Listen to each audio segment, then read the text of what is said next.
everyone, and welcome to the latest episode of Surroundscapes, a podcast about the commercial AV industry hosted by Blue Sound Professional. During this podcast, we do several things. We have Q&As on technical matters, we do case studies, we do hot topics, and in this case, we're doing a partner spotlight. So I'm delighted to welcome onto this episode Jason Knott, who's data solutions architect and evangelist for D-Tools. Welcome, Jason. Great to be here, Graham. Thank you for having me. It's lovely to have you on. Can you start us off by telling us a little bit about your career to date and how you got where you are now? Yeah, and I'm glad this is only a shorter podcast, so I will make it quick. So I've actually been engaged with low voltage integration space since 1990. I started out as an editor for a security publication that focused on the security industry. And if people remember, in the late 90s, a lot of the security industry migrated into home entertainment, which is exactly what I did. So I migrated in the year 2000 to become the editor of a publication called CE Pro, which is the leading publication that covers the low voltage smart home industry specifically. And then, of course, what we've seen over the years is so many of those smart home integrators migrating into start doing commercial projects. We launched a secondary publication that I also oversaw called Commercial Integrator that focuses, again, on the commercial integration industry, low voltage industry. And then in 2023, after 23 years at the helm of CE Pro and Commercial Integrator, I moved over to D-Tools, which is a software solution for integration companies. And I was really driven by what we're going to talk about today, which is the excitement around all the data. Yeah. I should have known that, really. But I'm a little embarrassed I didn't. But what made you move from the editorial side to the manufacturing side? It's so funny. So one of the things that I think is the onus of a trade publication is to do research in the industry. So we were consistently doing surveys to talk about the status of a particular vertical market niche or what was happening in the labor space. And so we were constantly surveying the readership. And, to a certain extent, it's a little bit like fishing. You've got your line in the water, and then when that fish happens to come by, he may or may not bite the bait. That's the way surveys is. You're sending out these surveys. It's kind of like, okay, what am I doing right now for when you're asking them to talk about whatever it might be, their labor rates or their margins or things of that nature. So D-Tools had actually approached me about talking about the collection of data that they were getting in aggregate and cumulatively from the thousands and thousands of integrators that are using the software, and said, we know you're using these surveys doing these surveys all the time. How about if we gave you the real data? This is there's no BS, so to speak, in this. It's the real deal. This is exactly what is in their contracts, what's in their proposals. And I was totally thrilled by that opportunity to do that. And then they really talked about what's happening on the data side and the business plan. And it was so exciting to me. I literally, just a quick story, I told my wife about it. And she says, you should call them. So I called them the next morning and said, how are you going to put together the reports? How are you going to do all the analysis, all the things that have to come out of data? Because just dumping data on people, they've got to know what to do with it. And they said, well, we're trying to figure that out. And I'm like, I kind of raised my hand and said, you know what? I would love to do that. So that was why I made the move, Graham. Oh, interesting. You kind of get into my next question, really, which is, what exactly is a data solutions architect and evangelist? It's like a great job title. Well, I do have to laugh because my mom doesn't know what I do. And I remember when I got this job, I called her up and I said, oh, Mom, I got a new job. She goes, well, what is it? I said, well, I'm the data solutions architect and evangelist for this software company. And there was this long, pregnant pause. And then she said, my son's the minister. So she got a kick out of the evangelist title. So, yeah, so my role is to really take all this data that we're collecting from all of these users of D-Tools software going back 27 years coming up, soon of information uh, from the integrators and coalesce it into some reports and information that can help guide not just the integration community, but more in particular the manufacturing community, so they can see what trends are coming up. They can help guide their inventory. They can prepare for regional trends, whether it be something that's happening in a particular region. They can address particularly competitive environments. They can see market share that's happening from one particular category to another, and perhaps adjust their product lines. So it's really the biggest battle that we face right now is that I think people are just now becoming accustomed to realizing how important data is to drive their business. Once they get to that recognition level, it's kind of a slam dunk for them to partner with us and to access me to help them give them information that they need. Excellent. So let's back up a little bit. And for those people listening to the podcast that don't know, you said that dTools is a software company. Can you be more explicit about what dTools actually does? Yeah, so dTools is an industry-specific end-to-end business management software solution. It has two different platforms. One of them, which is called dTools System Integrator, which has been around, as I mentioned, 27 years. That's an on-premise solution that's the integrator hosts, kind of old school pre-web, and they do all their proposals. They do their service management. They do their inventory management. They do their project management. They do their payment collection. All these sorts of things that can happen through, and it interfaces particularly with drawing programs like Visio and AutoCAD that they can integrate and create these multimedia proposals for their customers, and then follow that customer all the way through the life cycle, the journey of the installation, and then the post-installation service, and manage the account with the software. And then in 2018, dTools debuted what's called dTools Cloud, which is their web-based version. It doesn't have the full capabilities that dTools System Integrator has yet, but it is progressing, and it has a lot of the same functions that I just mentioned, which is including mobile app, inventory management, service management, payment collection, project management, and then of course the bread and butter, which is the building of the proposals, accessing our database that I just was looking before we got on the call this morning. We have over 2 million products in that database that integrators pull from to create their proposals from. Wow, this is, I mean, yeah, it's fascinating to me. When I was at a previous company, we were looking at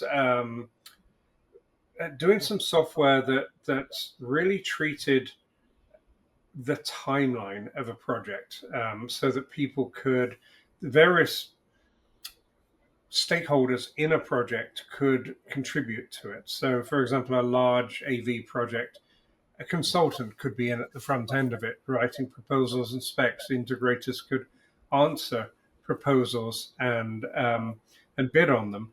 The winning integrator could then work on that proposal, work on that job, particularly the larger jobs where there's many people working on the same job. Different people could pull files out and work on them and put them back in, and there'd be version tracking and that sort of thing, right through to installation drawings, right through to maintenance contracts and that sort of thing. Is that what dTools does all the way through that?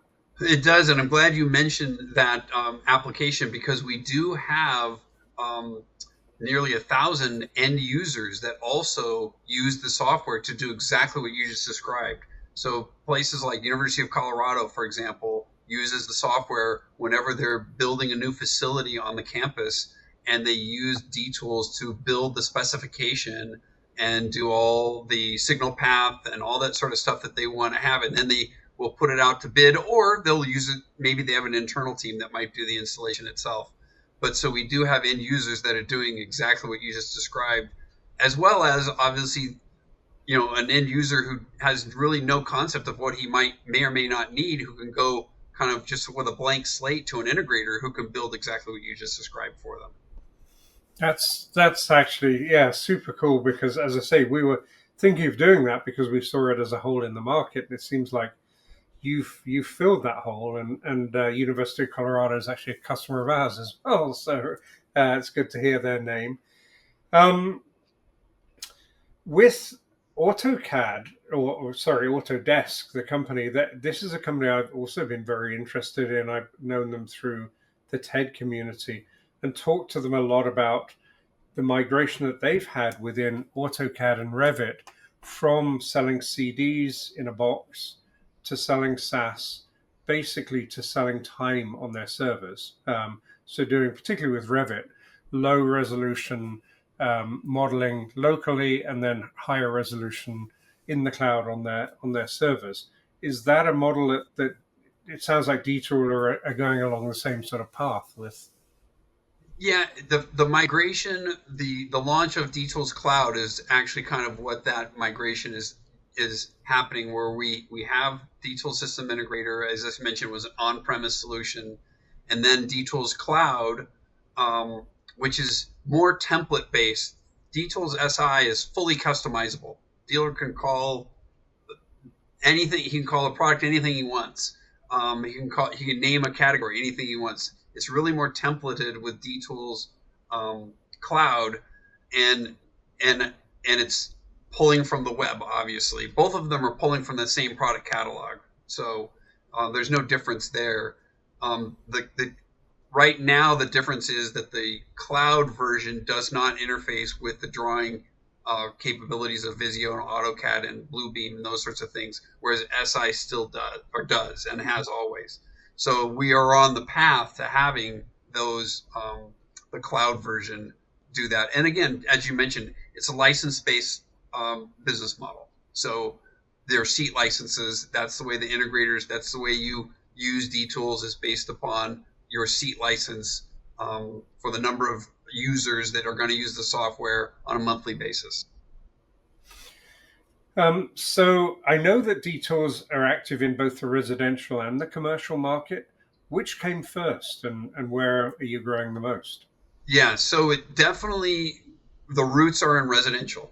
So for many, many years, it was really just a very, very focused software solution for the residential space. And then, of course, what we've seen happen over the years is that many residential integrators, much more so going that direction, residential integrators started moving into the commercial space. And in fact, I was looking at the data, I'm going to look at the exact number here, that I believe it was 27.7% of people who define themselves as residential integrators in our software are doing commercial projects. On the flip side, about 7% of the integrators who define themselves as primarily commercial integrators are doing residential. But the crossover is happening. So certainly more so from residential to commercial. But we are seeing tremendous growth in both spaces, right? Quite frankly, but more so in the commercial space, only because we really started focusing in that area about 5 or 6 years ago, which is before I joined the company. But we do have a strong database of commercial integrators doing commercial projects, but many of them came from their roots on the residential side. Yeah, we're also seeing that blurring. I mean, we have a hi-fi side to our business with Blue Sound and NAD and PSB, and then the commercial side with Blue Sound Professional. And even since we formed Blue Sound Pro 6 years ago, we're seeing much more graying of those lines. I mean, the line between hi-fi and custom install was always fairly gray, but there used to be quite a hard line between custom install and commercial install, and that seems to be graying over time. Yeah, and it is a smart business plan, I think, for a lot of integrators, if that's what if they're capable of doing that. I don't want to say that if they aren't doing it, they're not smart, but I think it's great. I remember when the housing bubble burst in the market back in 2008, 2009, 2007, I guess, through 2009. And most of the integrators in the space at that time were fully residential, and they were really dependent on new construction. and they weren't doing any retrofit or existing home projects, and they learned their lesson. A lot of them went out of business because of that, because there was no the housing, there was no new homes being built.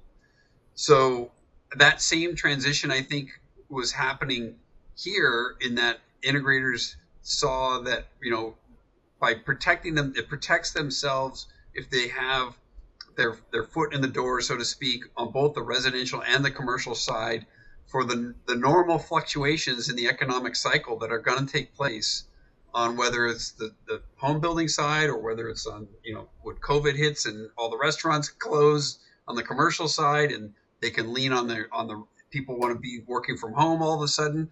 So I think, COVID might have been that lesson that helped strengthen or have some commercial guys even look at the residential space. Yeah, that definitely, we saw that. We saw, as you say, particularly in the hospitality area, that market, and the events area, that market completely closed down, and so people were looking for. But at the same time, the residential market was booming. It's interesting as a manufacturer in both camps, and also seeing integrators in both camps. Um, how do you feel that, particularly the people that are coming from the residential side, adapt to the different challenges of the commercial side, particularly with uptime requirements, kind of the mission critical nature of a lot of the pro jobs that aren't necessarily as mission critical. I mean, if someone's house goes down, then it's annoying. If kind of 10,000 stores go down around the country, or the US Senate goes down, or a big stadium goes down, it's much more mission critical. Do you think that those people that are making that transition are fully grasping that? Well, I'll say that I think the one um, area that has helped integrators understand that importance and that mission critical area is security. So Mm. the surveillance camera market is a real strong crossover segment for both these camps. And so many integrators who are doing security, when people are really attuned and they want to, let's just say I have a high end security system at their home, and if it goes down, they want it back up right away, versus pixels out on my TV, unless it's the day of the Super Bowl, Hmm. okay, I'll get to it next week. Um, so I think the guys who were doing security have been able to make that understanding of the importance of um, serving those customers on the commercial side more so. And also the other part that's tougher is that the smart home integrators tend to be smaller companies. I know with like the median is something like 7 employees, so they're much smaller companies on average than a commercial AV company would be. So let's just say you mentioned like a bar or restaurant that you're not going to be able to go in there when patrons are in there, or maybe they don't want you in a corporate environment during the day. You're going to have to do it in the evening. You have to have the staff capabilities to be able to serve that market. Not to mention some of the other elements like insurance bonding and things like that are going to be required on the commercial side, that are just not familiar to the residential integrators for the most part. So the Hmm. other kind of crossover area I will say is in the multi-dwelling unit space. So those are in essence residences, but the infrastructure portion of that, as well as the common areas, whether it be the gym, the lobby, the grounds, the parking area, those are really kind of treated like commercial projects by integrators. So that I think has also given residential guys a taste of what's required to succeed in the commercial market. So, but you're right. If it's a guy who's doing retrofits, small retrofit projects, where he's installing, tiny cameras or something like that, or just doing thermostats for somebody in a home, to transition into large commercial projects can be um, shocking and something Yeah. they're probably not prepared for. Yeah, that's, you actually bring up an interesting point, that we're seeing. We do MDU stuff a fair bit, but also we're seeing um, developers, commercial developers, building in technology a lot more into the building infrastructure rather than it being part of the tenant improvement part. As buildings become smarter, whether they're MDUs or they're corporate, or so what's part of the central fabric of the building, even down to AV in some cases, is what used to be built in later. But I'm kind of interested in our industry and data collection. So I've long had this theory, and a number of us have, that the AV industry is in a very, very unique position, being the acquirer of data, because we're putting microphones, we're putting cameras into spaces routinely and have been for decades. And as the industry moves into more sensor-based industry, we seem to be in a great position relative to other industries to be the masters of this data collection and dissemination part of it. Is that a trend that you'd agree with? Yeah, I would agree, because just by the nature of being in the electronics side of this versus the framer or the roofer or somebody of that nature, who's also a very important contractor, of course, but is not really collecting data necessarily. But that's where D-Tools comes in. We are looking at all of that. We're able to see what's the common amount of wire usage, what types of signal path wiring is being used between devices, what's being used on a wireless side versus how many speakers are going into a typical type of project. What's the breakdown between in-ceiling architectural speakers versus in-wall in a project? How often are they being used in a theater environment versus in a multi-room audio situation? So and then of course the other part that's really important is in D-Tools, every single piece of equipment has assigned a amount of labor installation time to it, and so the dealer also is working with dealer level pricing, by the way. So he's got his margin built in. He's able to calculate his margin very, very accurately on the installation also, because there's these pre-assigned time that is based upon thousands and thousands of integrators on how long it's taking them to install something. It's totally customizable. The integrator can change that, but he's got a base level now that he can look at and say, okay, here's what I'm going to make on this project. Here's what I should make. Here's what I really made. Why didn't I make it? As I said in the outset, Graham, I think our biggest hurdle is still getting people to realize how they can utilize and analyze that data to improve their businesses, because the data is there. It is there. They just got to know what to do with it now. And that's where, my role kind of comes in to help them. Mm-hmm. So some of the data you've been talking about there is data around the installation of a project, the margins, the type of equipment that's installed. Do you get involved at all with post-installation, like bringing in data from sensors and how the equipment is being used post-installation, or does D-Tools stop at installation? Yeah, no, we'll have service man. So the only part where we would deal with there would be on a service management. So when they were getting a service call and how they're managing it. But in terms of, like you said, how often is the speaker being used, or how often is that touch panel being activated in a boardroom that something like a company like Crestron might be tracking, as they track, that's not going to be collected in D-Tools. Okay. That makes a lot of sense. We partner with Excite for remote monitoring, and they're doing some really interesting work, and it's kind of complementary. Well, let's get onto the data, and I know that you're interested, and I'm interested in listening to talk about some other trends you're seeing in the industry. So, where would you like to start there? Yeah, so we kind of hit on one, which was this blurring that we're seeing, and we're absolutely definitely seeing that taking place.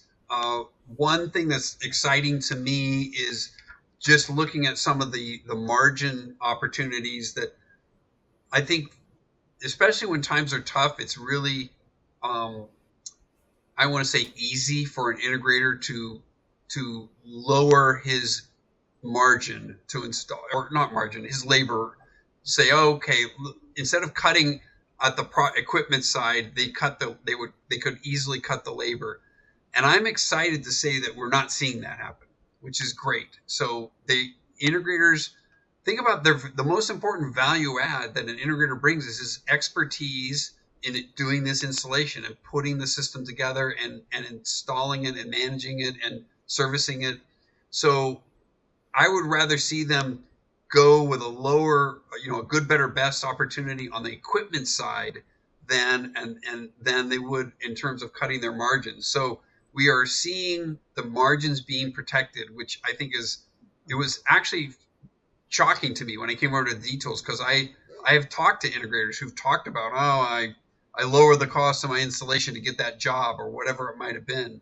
The other thing that's kind of exciting is because we also track change orders in the software, so we can see that this business practice of trying to go in with a lowball proposal or bid on a project and then trying to make it up in an enormous amount of change orders is not happening as much as it used to happen. So integrators are now trying to bring to bear a fully accurate, fully complete, fully loaded, so to speak, proposal to the customer and minimize the change orders, versus going at it with a business model on the opposite side, which I don't think is really good for the industry if integrators are out there coming in with very low prices in order to get the project and then trying to make it up. I think it's a bad customer service play. So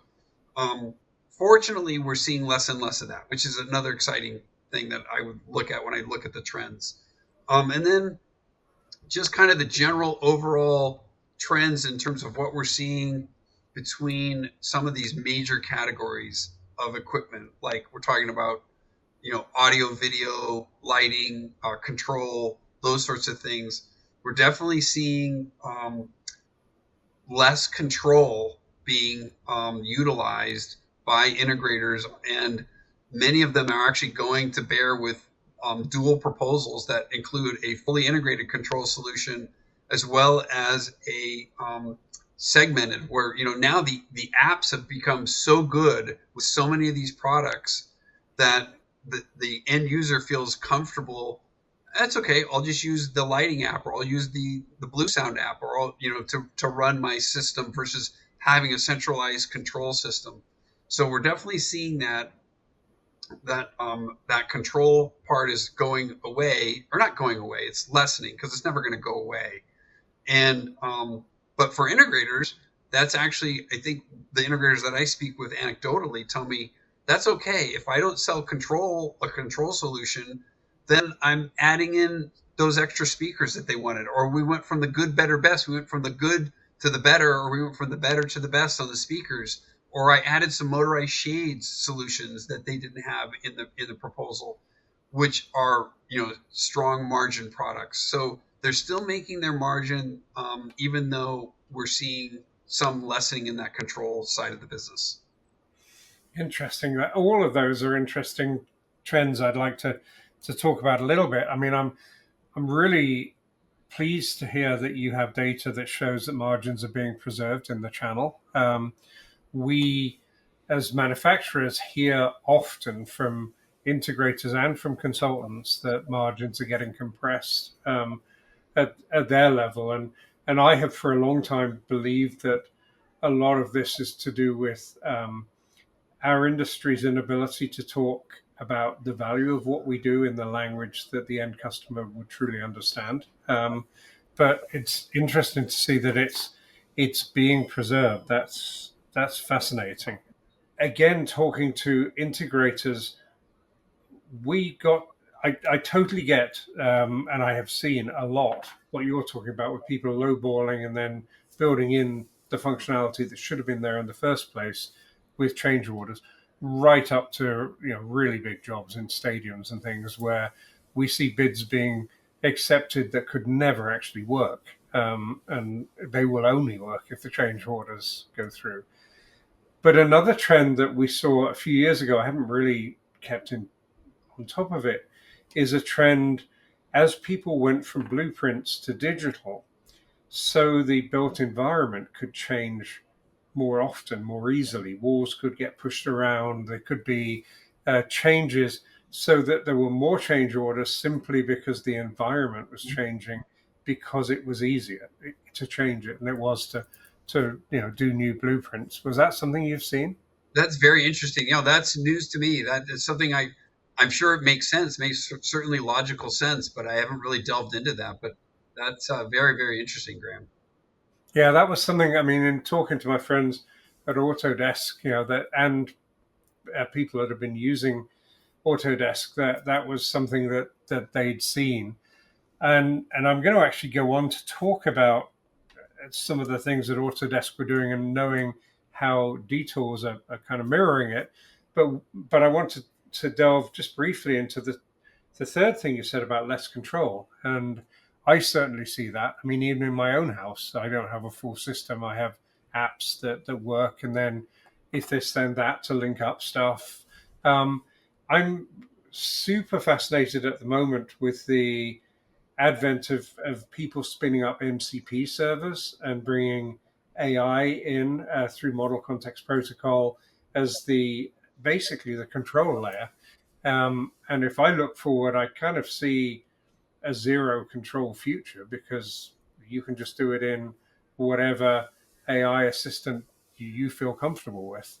Do you see that as a future? Yeah, I I think at the ultra wealthy level, there'll still be a control need. And it's funny, I'm not gonna, I don't want to, denigrate any particular category, but I've spoken with many integrators who are like, once a home gets over a certain dollar figure, let's just say 8 to 10 to $12 million home, they will always go with a integrated control solution. They don't feel comfortable with a individualized apps for the customer at that level. They don't feel comfortable with voice control at that level. Solo, just solo alone voice control. That it's got to go with a companion touch panel or a mobile app. So I think that there's been an insulation factor that has happened at the wealthy level, the ultra affluent level. That even back in the housing bubble days, there was still, if you were serving that ultra elite customer, you were probably insulated from the drop in the new construction market to a great extent, and that is still continued. But not everybody can serve that market. It's going to be particular people who are tied in heavily with the architects, tied in heavily with those big builders. Those are the people who are going to get those projects and have built a great reputation. So, yeah, the other part I didn't even mention was the whole advent of low voltage lighting that has occurred. That 5 years ago, that was not even a category. Lighting Mm-hmm. fixtures, I'm talking about, not lighting control. That's always been around, but lighting fixtures was not even a category where most integrators delved at all. And now, with the advent of low voltage lighting, they want to quote unquote own the ceiling. That's the term I hear.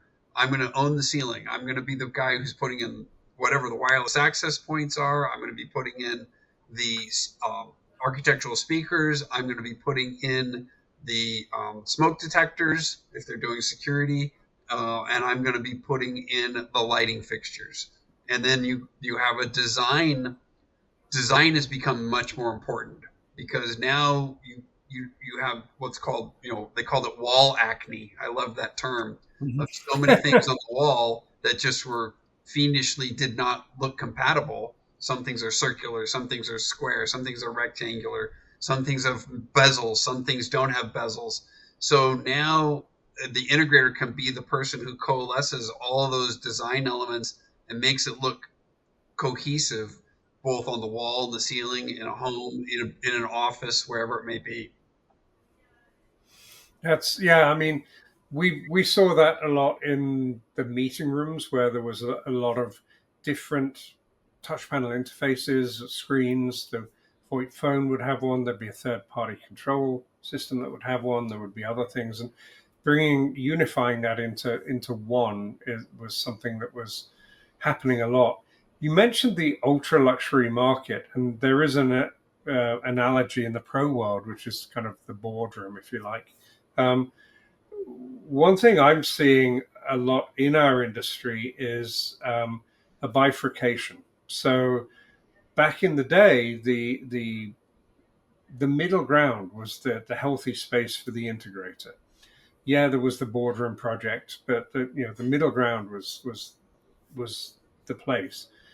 Whereas now what I'm seeing is more and more emphasis on the scale of the huddle room, and that becoming a much more plug and play solution, much more like a screen and a soundbar.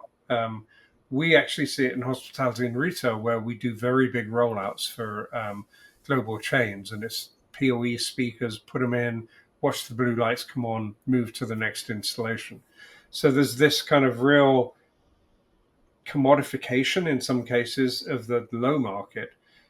And then there's a very vibrant high market for boardrooms, for experience centers, for, well, the whole experience economy.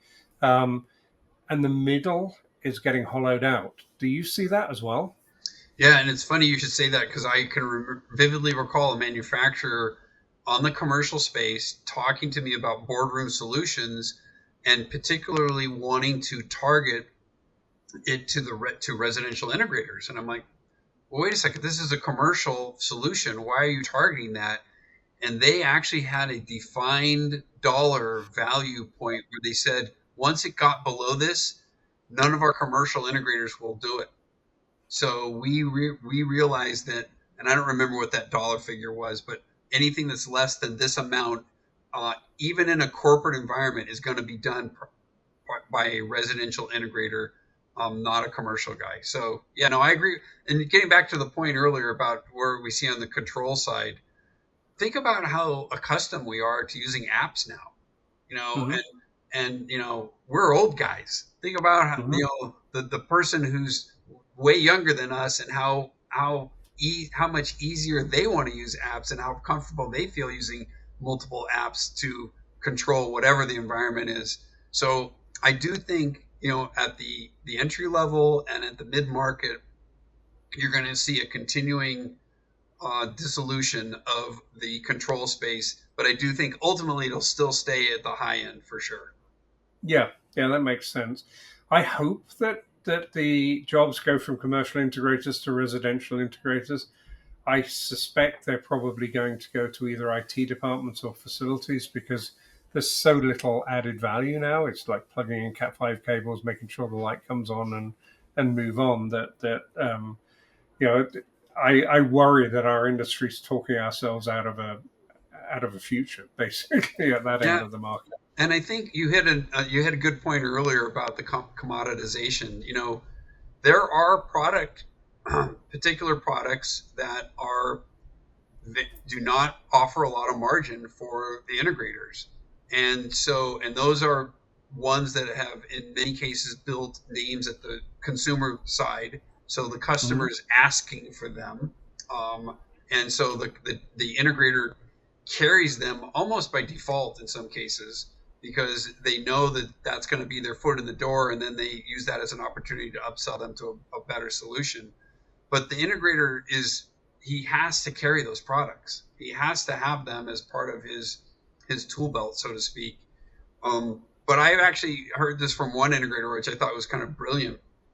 Is he, in his proposals, he actually, unbeknownst to the customer, he has the order of his proposals is done by the margin of his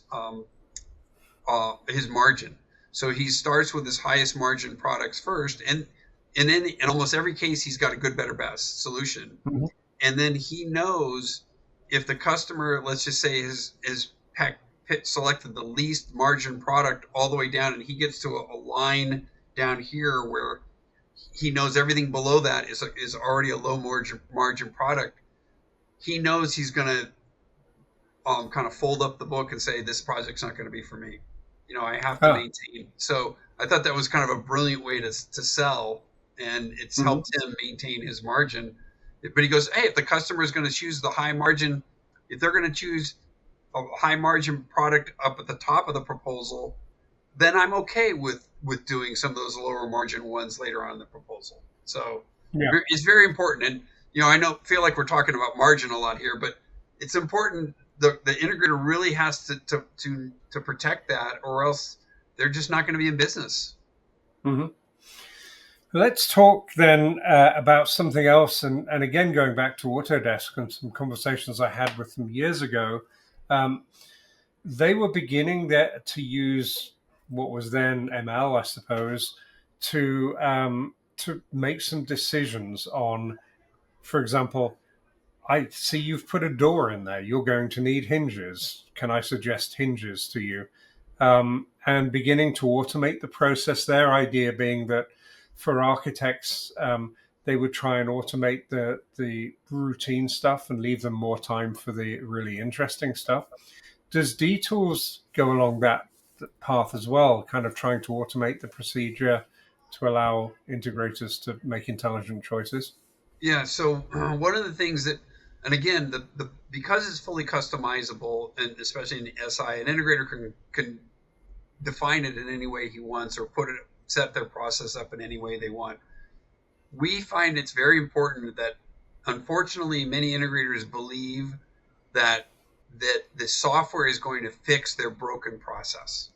So they have to have a process, and that's why you see some key industry consultants who are out there really focusing on going in and helping integrators understand the process of the handoff between design and engineering and sales to installation and installation to service. All those sorts of things that have to take place, that have to be in place before you adopt the software. And the software will help you for sure, but it's not going to solve it if you're just totally messed up processes. But to your point about, the reason I bring it up is because I know that there are some integrators who really, really focus on having the integrator separate components from parts. So things Hmm. like the hinge, that's a part. The connector, those wire connectors, those are parts. Those are things that you have to have on the truck. You have to have an inventory. Um, you have to maintain them in stock. You don't buy them when you get a job. You've got to have those ready. So, Hmm. and they're at totally different margins. And unfortunately, in some cases, guys are buying those parts at Home Depot, because they don't have the sufficient quantities, or they don't have the inventory to be able to carry them, or the space to carry them in a warehouse. So yeah, all that kind of stuff is part of DTools. One of the parts I mentioned. We have inventory management. It's a key element of it. So you can migrate that individual part or that individual component through the customer from the proposal. When you got it in stock, it's all done with QR codes and scanners, those sorts of things. So you never lose track of that piece of equipment.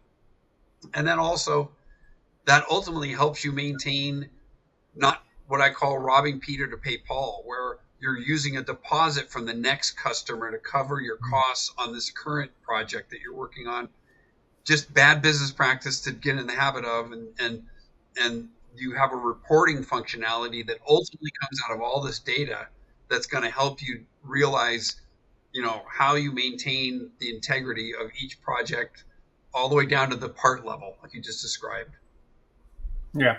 Um, there was, as a manufacturer, we feel often that integrators are really focused on the cost of the boxes, the cost of the components, and that they don't think enough about the cost of the solution, which is what the customer's focused on. Like, how big's the overall check? I remember back in the day when I was working for Biamp, and we brought out network digital signal processors that did the things that a lot of other boxes did before it. We had the hardest time selling that to integrators at the beginning because they said, well, you know, that your box is not cheaper than all these other boxes put together. So why should we buy your box? And we said, well, you're just looking at the cost of the boxes. If you buy 10 boxes, you've got to wire those all together, and you've got to, that costs you what you'd call parts, connectors, cabling, and time. And so the cost of the box is not the only thing, it's the cost of the whole solution, the box, the labor to put it in. And as we move out to more networked endpoints, which is where we're going as a company and where we think the industry is going, again, those endpoints might actually be more expensive than a conventional system, but the cost of installing them and the cost of maintaining them is way less than a conventional solution. Do you see that with integrators, that they're totally focused on the cost of the metal boxes and not the solution? So unfortunately, it's a curse, but it's also an opportunity that this industry was built on expensive equipment. So is it awesome that an integrator can sell a $250,000 projector? Absolutely. That is awesome that they have the opportunity that they could sell a projector like that. But they can't really count on that happening. But the fact that they can do that, and that it's a product that also is going to carry margin for them and put money in their pockets is great. I always kind of go back to that security analogy. I mentioned to you, I started from 1990 to 2000 in the security space. That is an industry built on very, very little to no equipment margin. Its emphasis is on the labor, just like an electrician's emphasis is on his time and hours. Security, the security guy does not have the opportunity to sell a $250,000 surveillance camera. No, it doesn't happen. Many of those products, most of those products in that space, sensors are commodities. So they protect their labor. And that's why I said, we talked a little bit ago, it's exciting to me to see that integrators are recognizing that they have to protect their labor and the value of their labor, and as you say, the full solution versus, especially as you see some of these lower cost, consumer level products that are kind of integrating, invading the industry, so to speak, that they're going to have to carry and install, like we talked about. They got to protect the margin. So, yeah, no, it's a curse, but it's also these guys are. I remember years ago, I don't remember who the manufacturer was now. It was a remote solution, and the integrators couldn't fathom it, so they literally had to build a box, a box for the integrator to put in the rack that wasn't really even necessary for it to be there, but it's something that they could put $1,000 number on, or whatever the number is, for and recognize, oh, this piece of I should be selling this for $1,000, whereas they really didn't even actually need that box in the scheme of the solution, but they created the box for the dealer to sell it. Yep. That's that makes a ton of sense to me, and I think it's been something that we've been struggling with for a long time as manufacturers in the industry. How to move. By the way, one other industry you didn't mention, adjacent, that also works on very, very low hardware margins is the IT industry. And as our industries converge, I think it's the way our industry is going to be forced into, because we're converging with all of these other industries, as you say, low voltage security, IT, that work on very different margin structures, way less on the hardware, way more on the labor, and added value services. That leads to the question we've been trying to solve, and with Detours as a software company, you're really interested in your reply to this. How do we as an industry move from one that's so based on selling boxes to one that values the true intrinsic value of software, and pull those two things apart so that you can sell relatively dumb boxes that rely on chargeable software?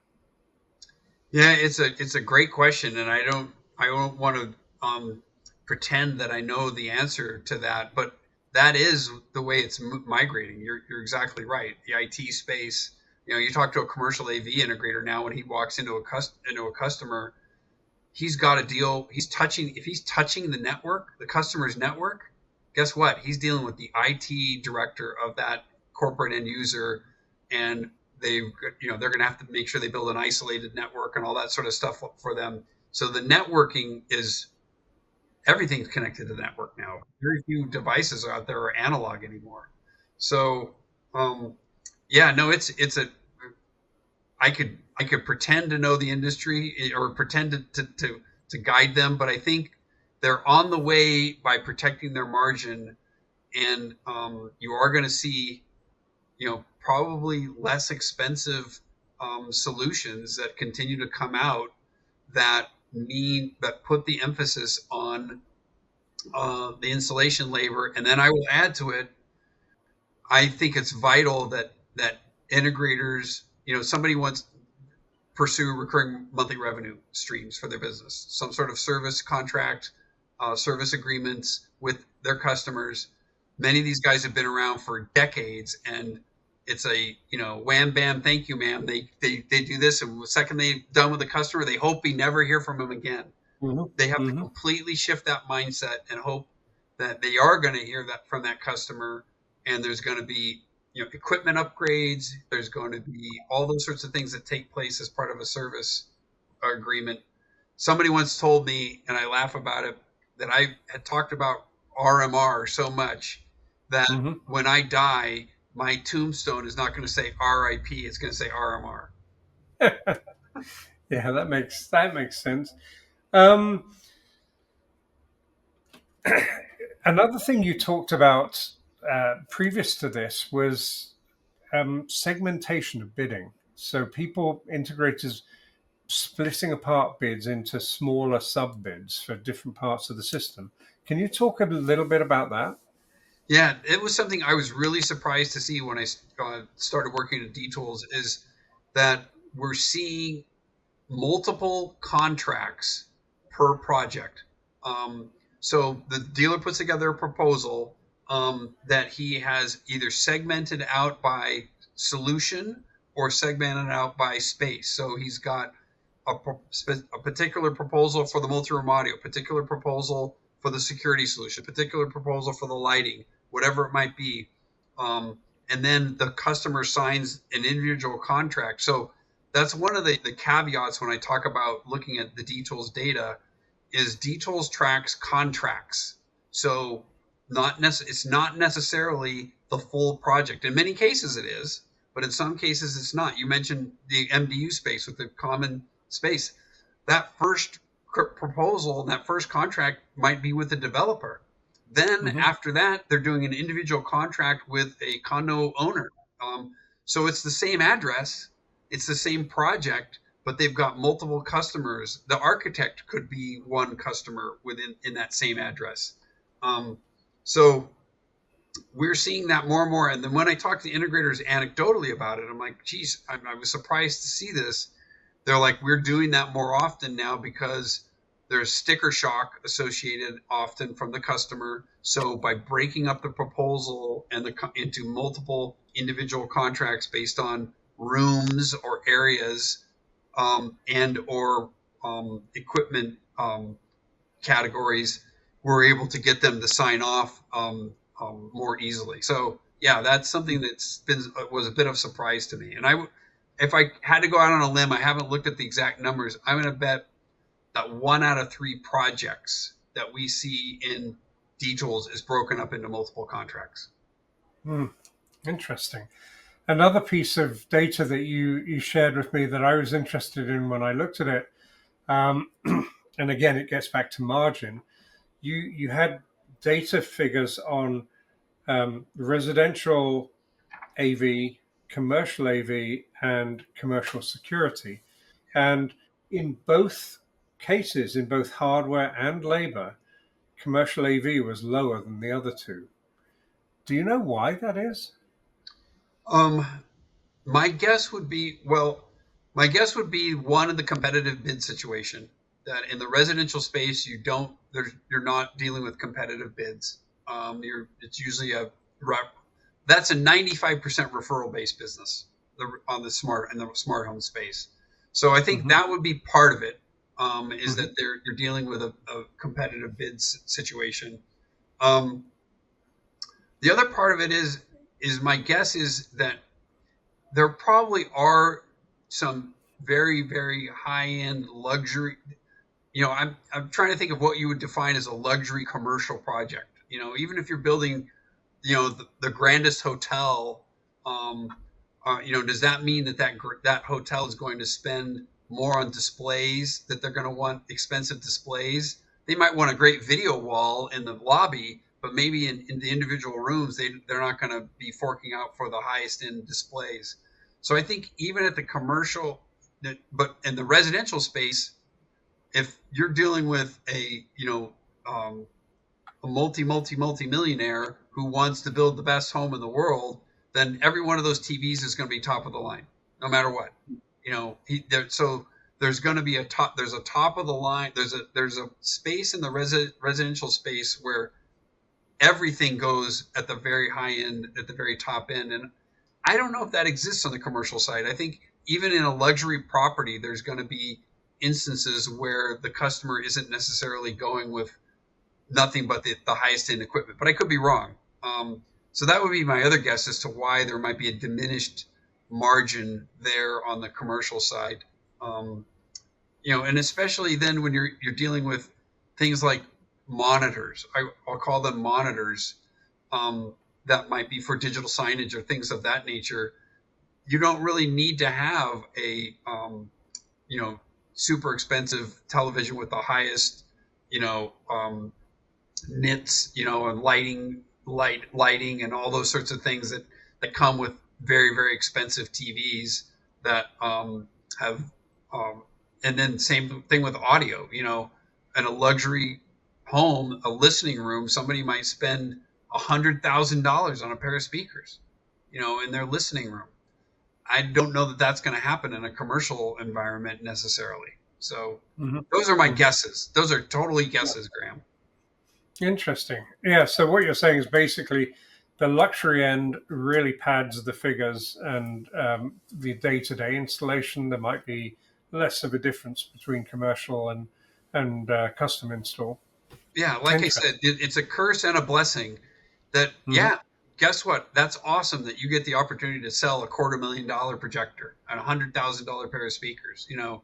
That's whereas a security guy has no opportunity at that, and a commercial guy, he's going to have isolated pockets in his proposal where he might be able to do that, but widespread throughout a whole commercial facility, I'm sure that happens some cases, but we think it's going to be a rare situation.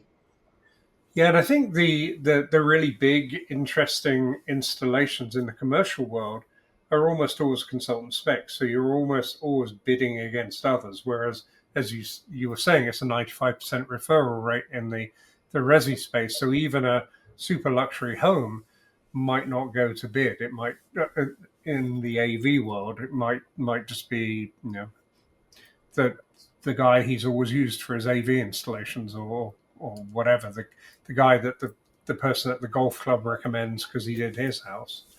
Um, so you're probably in a great, as we draw towards the end of this, you're probably in a great position to talk about what you see as the future. How do you think the industry is going to evolve in the next, I'm not going to say 10 years because that's an awful long time out, but in the next 2 or 3 years even? Well, I hit on one theme that I think is going to be really we're already seeing, and that is the increase in recurring revenue and service agreements that are happening in the space. That was never happened for many many years, and in fact, I laughed because even integrators who did security systems would not maintain the monitoring. Even if they're using a third party central station, they would not maintain the relationship for them to even get a piece of the monitoring because they didn't want to have any sort of Mhm. ongoing relationship with the customers. Now you're Mhm. seeing all the devices are connected in the network.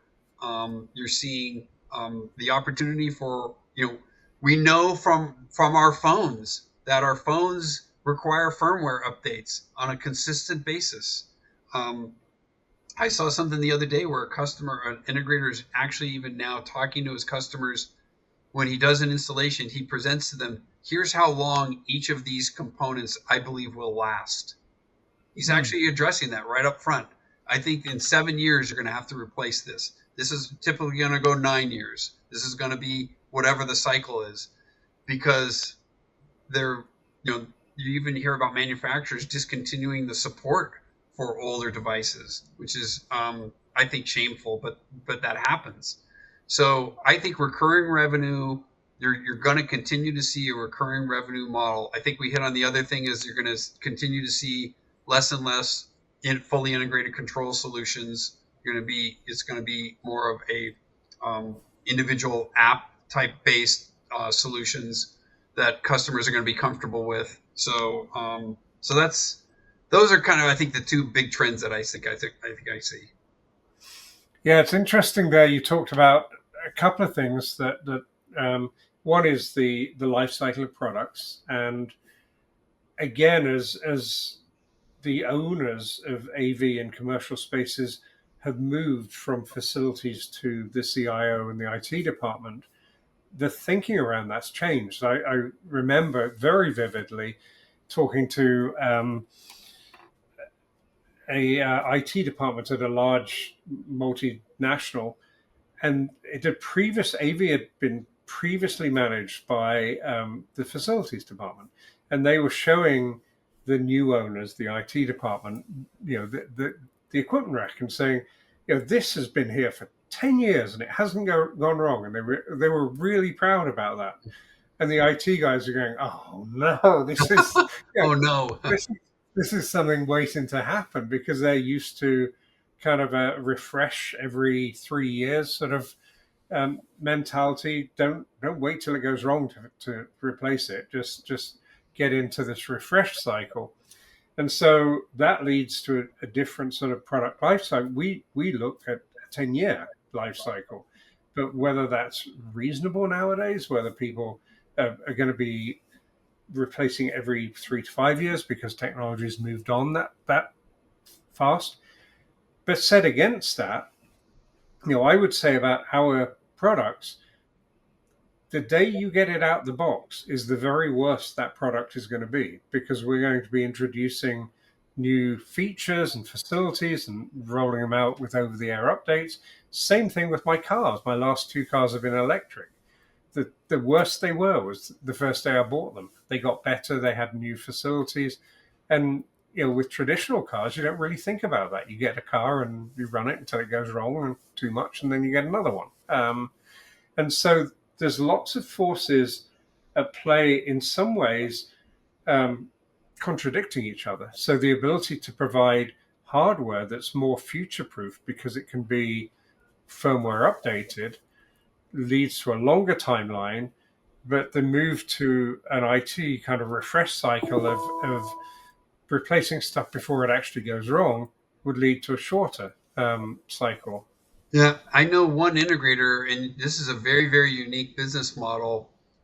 The network in all of his installations, whether it be commercial or residential, the customer leases the network equipment from him. So everything else is they bought it and they put it in, but the network is on a lease. And so that is because he knows it's going to be need to be upgraded. The beauty is, of course, especially if he puts it in a home and then that homeowner sells the house or is going to sell the house, the new owner is going to have to be a customer of his because he's got a lease on the net. The network is not owned by the homeowner who's selling the home. So it's a great business model. It's built him into very, very quickly, like a third of his revenue is now recurring. 1/3 of all of his revenues became recurring revenue by doing that, just that simple thing.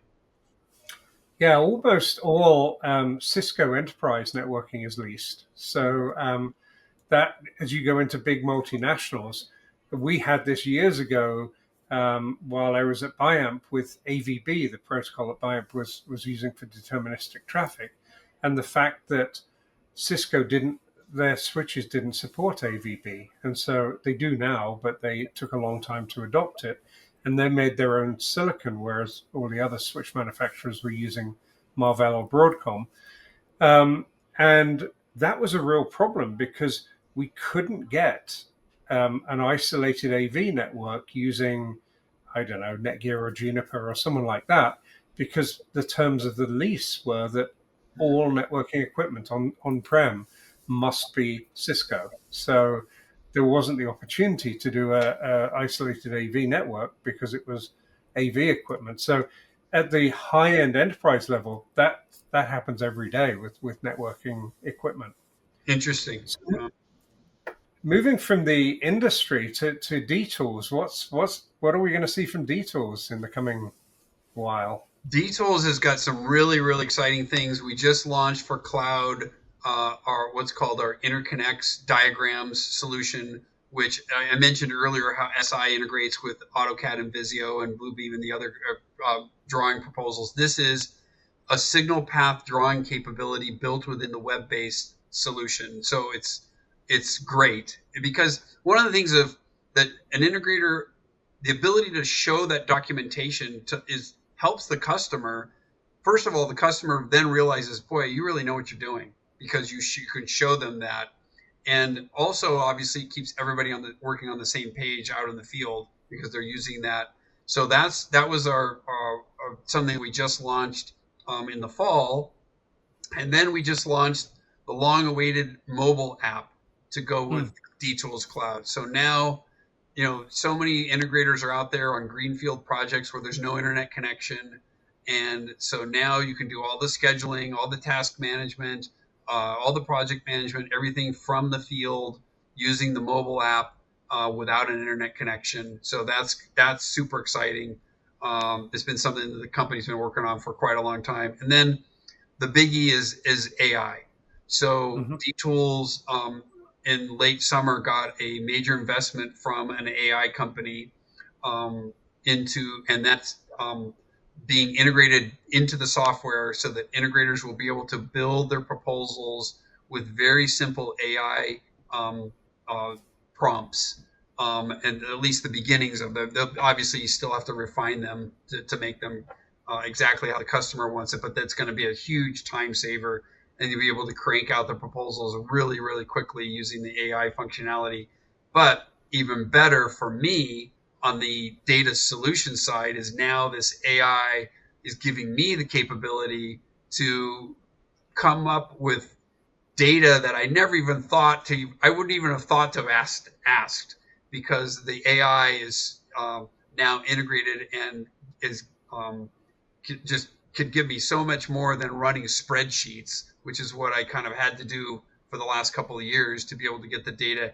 Now I can put it into prompts and get great data information on trends, product categories, market share growth, market share loss, all those sorts of things that are vital to the manufacturing community. So AI, it sounds overblown because everybody's talking about AI, but it's really the software side of this really is, I think, going to be one of the key areas where dealers are going to be using AI more than any other area in their business. Yep, I totally agree. I think it's going to change so much. So we've covered a lot. Is there anything else you'd like to talk about before we finish? No, I mean, I think we've exhausted. I could talk for hours, Graham. There's so much. It's so exciting. The industry is going strong. Some of our data, I don't have the full end year data, but it looked like the commercial market was actually up. I want to say about 6% is what we saw in our data. Not quite the end of the year as we're recording this that I'm seeing that data. But and then we're seeing slightly larger projects, slightly larger. So that is not growing at the same rate on the commercial side. So I think the market is healthy. I think that we had the whole tariff thing is past everybody now. Nobody's talking about tariffs here, at least in the U.S. Anymore. in terms of they built it into their business models efficiently and effectively. So that whole noise and worry seems to have subsided. So yeah, things are very, very positive for the market. And I would just kind of leave all your listeners with, if you haven't started looking at data to help run your business, think about it. And even if you're not using D-Tools, whatever software solution you are using, access that data and look at those reports and use that to guide your business forward.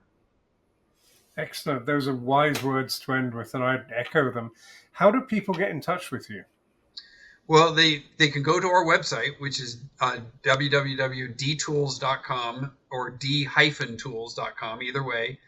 They can also reach me directly if they want. I'm at jasonk@d-tools.com, my email, and I'm on all the social media channels. Just look for me, you'll find me.